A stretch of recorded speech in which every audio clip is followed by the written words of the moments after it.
Hello दोस्तों, कैसे हैं आप सभी लोग। आई होप आप सभी बहुत बढ़िया होंगे। मैं के आर सैनी के आर एजुकेशन पे आप सभी का स्वागत करता हूं। दोस्तों, आरपीएफ की वैकेंसी के रिगार्डिंग कल जो है एक लेटर यहां पे वायरल हुआ था रेलवे बोर्ड का। उसमें आरपीएफ की वैकेंसी बताई गई थी कांस्टेबल की 2000 और आरपीएफ एसआई की जो है 250, टोटल 2250 पदों पर वैकेंसी की बात की जा रही थी। लेकिन ये एक तरह से बहुत ही निराशा भरी खबर है दोस्तों सभी छात्रों के लिए। और हो भी क्यों ना, क्योंकि 5-5 6-6 सालों से कई सारे छात्र यहाँ पे रूम ले लेकर यहाँ पे तैयारी कर रहे हैं और आर्थिक कंडीशन इतनी अच्छी नहीं होती, उसके बावजूद भी गवर्नमेंट नौकरी के सपने सजे वो कई सालों से तैयारी कर रहे हैं। और फिर जो ये वैकेंसी इतनी कम, जैसा कि एक्सपेक्टेड या उम्मीदें थी कि 10,000 के करीब जो है पद यहाँ पे आने थे, लेकिन 2250 पदों पे ही जो वैकेंसी निकालने की बात की जा रही है। तो इसके पीछे क्या सच्चाई है, क्या पदों में बढ़ोतरी होगी, ये मैं आपको कह देता हूँ दोस्तों कि पदों में जो है 99.99% चांसेस है कि बढ़ोतरी होगी। वो कैसे होगी मैं आपको एक्सप्लेन करके बताऊंगा। कितनी पोस्ट बढ़ सकती है, वाइड नोटिफिकेशन अभी आना बाकी है, और अगर आरपी वैकेंसी इतनी कम है तो फिर एलपी जेई टेक्नीशियन वगैरह की जो वैकेंसीज आने वाली है, क्या वैसे वो भी इतनी ही कम कम पदों पर वैकेंसी आएगी। और साथ ही दोस्तों एलपी टेक और एनटीपीसी ग्रुप डी इनकी भर्ती कब तक आ सकती है, क्या कुछ है, सारा कुछ रिगार्डिंग बात करूंगा।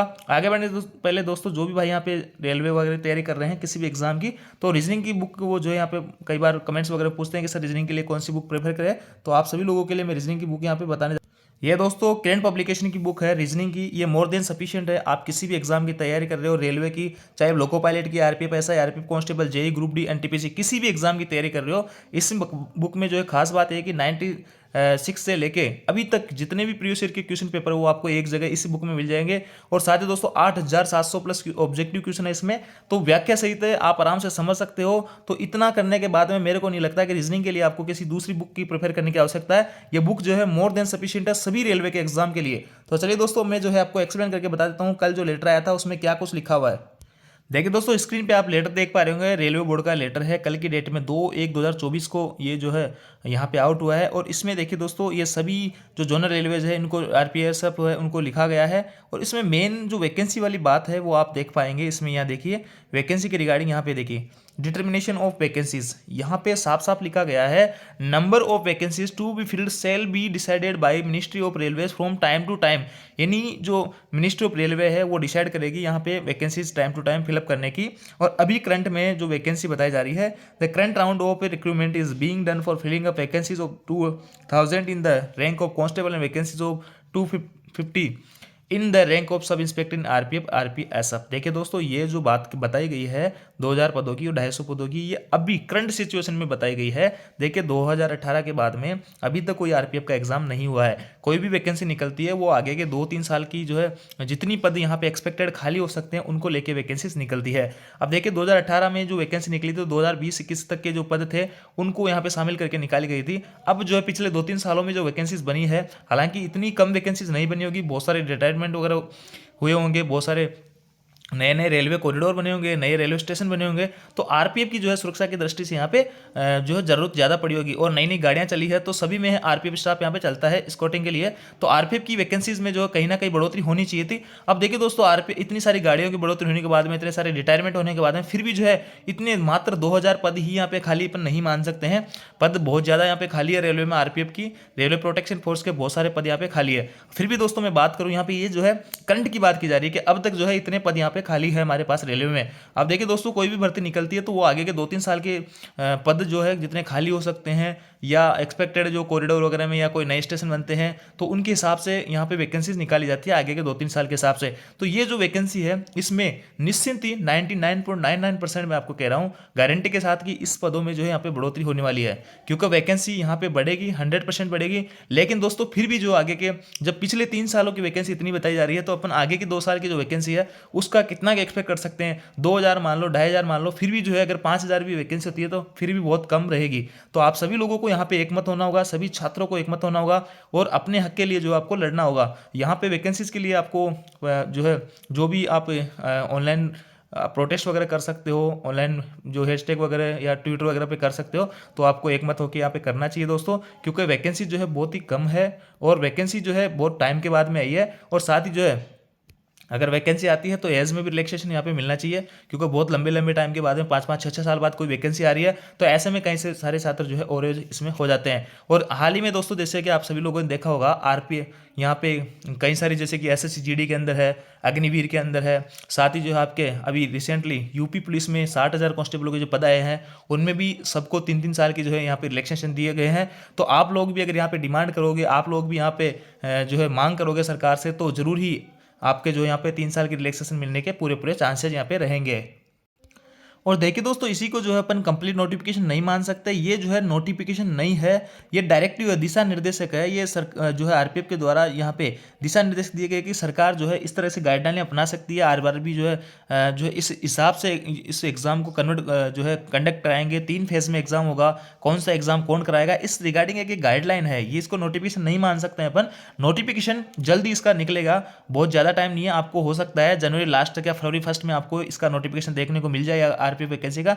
तो उसमें आपको कंप्लीटली बात बताई जाएगी कि कैटेगरी वाइज किस किस कैटेगरी कितने कितने पद है, साथ ही एक्स सर्विसमैन के 10% जो पद है वो भी यहाँ पे रिजर्व किए जाएंगे। 15% वैकेंसी जो महिलाओं के लिए इसमें रिजर्व की गई है, ये चेंजेस किए गए हैं दोस्तों। पहले जो है 50% जो पोस्ट है वो महिलाओं के लिए रिजर्व हुआ करती थी 2018 की वैकेंसीज में, लेकिन इस बार जो है 15% पोस्टें ही महिलाओं के लिए यहाँ पे रिजर्व रखी गई है। और साथ ही दोस्तों आप सभी लोगों को बता देता हूं कि 10% जो है आरक्षण की अग्निवीर की भी बात की गई थी, तो वो भी इसका भी कहीं जिक्र नहीं है, तो हो सकता है वो भी नोटिफिकेशन के अंदर देखने को मिलेगा। तो ऐसे में मिला के कंपटीशन तो जो है वो हाई यहाँ पे रहने वाला है, चाहे पोस्ट इसमें बढ़ी भी जाएगी, लेकिन रिजर्वेशन अलग अलग कैटेगरी में रिजर्व होने के बाद में जनरल व ओबीसी वालों के लिए बहुत ही तगड़ा इसमें कंपटीशन रहने वाला है, क्योंकि पोस्टें जो यहाँ पे बढ़ जाएगी। आज 10% पोस्ट अग्निवीर की हो जाएगी, 10% पोस्ट आपकी जो है ये एक्स सर्विसमैन की हो जाएगी, 15% महिलाओं की हो जाएगी। तो ऐसे में करके सारी पोस्टें कैटेगरी वाइज डिवाइड होने के बाद में बहुत ही कम पोस्ट यहाँ पे बचेगी। हालांकि 2250 पदों में तो कुछ पद आएंगे नहीं, बहुत ही कम पद आएंगे, बहुत ज्यादा कंपटीशन यहाँ पे रहने वाला है अगर इतने ही पदों पर वैकेंसी निकालती है सरकार तो। लेकिन उम्मीद है, पूरी उम्मीद है दोस्तों कि वैकेंसी यहाँ पे बढ़ के ही आएगी। और फिर भी जो है आप सभी लोगों को एकमत होकर यहाँ पे अपनी डिमांड करनी चाहिए वैकेंसी बढ़ाने की। एग्जाम पैटर्न के बारे में बात किया गया था कि जो एग्जाम है इस बार आरआरबी कंडक्ट कराएगा। पहले जो है रेलवे आरपीएफ खुद करवाती थी, और आगे की जो प्रोसीजर है वो सारा कुछ आरपीएफ यहाँ पे करवाने जा रही है। तो इस बार आरआरबी ही जो है आपका एग्जाम कंडक्ट कराएगी। नोटिफिकेशन आपको जनवरी लास्ट तक या फरवरी में देखने को मिल जाएगा। उसमें आपको कंप्लीटली रहेगा कि किस जोन से कितने फॉर्म भरे जाएंगे। देखिए जोन भी यहाँ पे बांटे गए हैं, ये देखिए आपको जो है ये नोडल एजेंसी बनी हुई है यहाँ पे रीजन। अगर आपने जो है इनमें से किसी भी जोनल रेलवे में अगर आपको आरपीएफ की जॉब चाहिए तो आपको ईस्ट रीजन से फॉर्म भरना होगा। एनआर एनईआर एनडब्ल्यूआर से भरना है तो आपको नॉर्थ रीजन से जो आपको फॉर्म डालना होगा। और इस जोन से अगर आपको भरना है तो साउथ जो है रीजन में आपको फॉर्म डालना होगा। इस प्रकार से ये रीजन वाइज इसको बांटा गया है। आप जो फॉर्म भरोगे तो अब तरीके से मैं और वीडियो बना दूंगा कि कैसे जो है इसमें फॉर्म आपको भरना है। लेकिन फॉर्म भरने से पहले बात आती है वैकेंसी वगैरह की, कि वैकेंसी जो है इसमें बढ़नी चाहिए, और बिल्कुल बढ़नी चाहिए दोस्तों। सारा कुछ वो आपको बाद की बातें हैं कि क्या एज क्राइटेरिया रहेगा, क्या जो है क्वालिफिकेशन वगैरह रहेगी। हालांकि क्वालिफिकेशन आप सभी लोगों को पता ही होगी कि सब इंस्पेक्टर के लिए आपको ग्रेजुएशन होना चाहिए किसी भी स्ट्रीम से, और कांस्टेबल के लिए आप 10th पास होना चाहिए। मिनिमम एज आपकी 20 और 25 है, और कांस्टेबल के 18 से 25 है। और अलग अलग कैटेगरी में जो भी एज रिलैक्सेशन मिलता है वो आपको यहाँ पे मिलेगा। अब बात करते हैं दोस्तों कि LP JE NTPC group D में कितनी वैकेंसीज आएगी। तो देखिए यहाँ पे इससे आरपीएफ की वैकेंसी से अंदाजा नहीं लगाया जा सकता कि आगे भी जो वैकेंसीज आ रही है वो कम आएगी। देखिए एलपी के बहुत सारे पद यहाँ पे खाली है। जो एलपी अभी वर्तमान में काम कर रहे हैं उनसे 11-12 घंटे काम करवाया जा रहा है, एक्स्ट्रा काम करवाया जा रहा है। जेई वगैरह है, इनकी भी बहुत सारी पोस्ट रेलवे में खाली है, कई सालों से वैकेंसीज वगैरह नहीं आई है। और एलपी की जो वैकेंसी है वो जीडीसी के माध्यम से लगभग 10,000 एलपी भरे जा रहे हैं, पोस्ट भरी जा रही है। तो उसके हिसाब से, क्योंकि जीडीसी में जो है यहाँ पे 25% पोस्ट भरी जाती है, बाकी जो 75% पोस्ट जो है यहाँ पे डायरेक्ट रिक्रूटमेंट के द्वारा भरी जाएगी। तो उस हिसाब से अंदाजा लगा सकते हैं 25 से 30,000 एलपी की पोस्ट आने की पूरी संभावना यहाँ पे है। और एनटीपीसी की पोस्ट अभी जो है, हालांकि अभी कई सारे लोगों को यहाँ पर डाइवर्जन वगैरह किया गया है, तो अभी स्टेशन मास्टर वगैरह की पोस्टें हैं कई जगह एकदम फुल हो चुकी है। तो आने वाले 1-2 सालों में यहाँ पे बहुत सारी पोस्टें क्रिएट होगी। और साथ ही दोस्तों यहाँ पे जो है कई सारी लाइनें यहाँ पे चालू की जा रही है, कई सारे स्टेशन बन रहे हैं, और कई सारे रिटायरमेंट 2026 में 25-26 में बहुत सारे रिटायरमेंट है। तो उस हिसाब से एनटीपीसी की वैकेंसी भी यहाँ पे बन सकती है अच्छी खासी मात्रा में। ग्रुप डी की वैकेंसी ऐसे बनेगी, ग्रुप डी में जो है अभी आपके जीडीसी के माध्यम से जो ग्रुप डी वाले प्रमोट होंगे आगे, उनकी जगह जो जगह खाली होगी उसमें ग्रुप डी की वैकेंसी यहाँ पे भरी जाएगी। हालांकि कई सारे पोस्ट यहाँ पे सरकार दिन ब दिन जो है सरेंडर वगैरह करती जा रही है। तो इस हिसाब से यहाँ पे ये जो वैकेंसीज है उनका अपन इस आरपीएफ की वैकेंसीज आइडिया नहीं लगा सकते हैं कि ये कम आएगी या ज़्यादा आएगी, क्योंकि इनमें बहुत सारी वैकेंसी यहाँ पे खाली पड़ी है एलपी और जेई की खासतौर से। साथ ही दोस्तों यहाँ पे वाइड नोटिफिकेशन आएगा, बहुत ही जल्दी आपको देखने को मिल जाएगा। इसके बाद में LP technician NTPC group D की भर्तियां भी यहाँ पे आ सकती है, क्योंकि दोस्तों यहाँ पे आपके अप्रैल मई में चुनाव है, उससे पहले पहले सरकार कोई ना कोई वैकेंसी यहाँ पे जरूर नोटिफिकेशन आउट करेगी। तो आप सभी लोग यहाँ पे तैयारी करते दीजिए। और साथ ही दोस्तों इसकी एलपी की जो आरपीएफ की जो वैकेंसी है बढ़ाने की, वो आप जरूर मांग कीजिएगा, जरूर आपकी मांग यहाँ पे सुनी जाएगी। आई होप दोस्तों आपको जानकारी अच्छी लगी, वीडियो आपको अच्छा लगा तो वीडियो को लाइक कीजिए, दोस्तों के साथ शेयर जरूर करें। Thank you.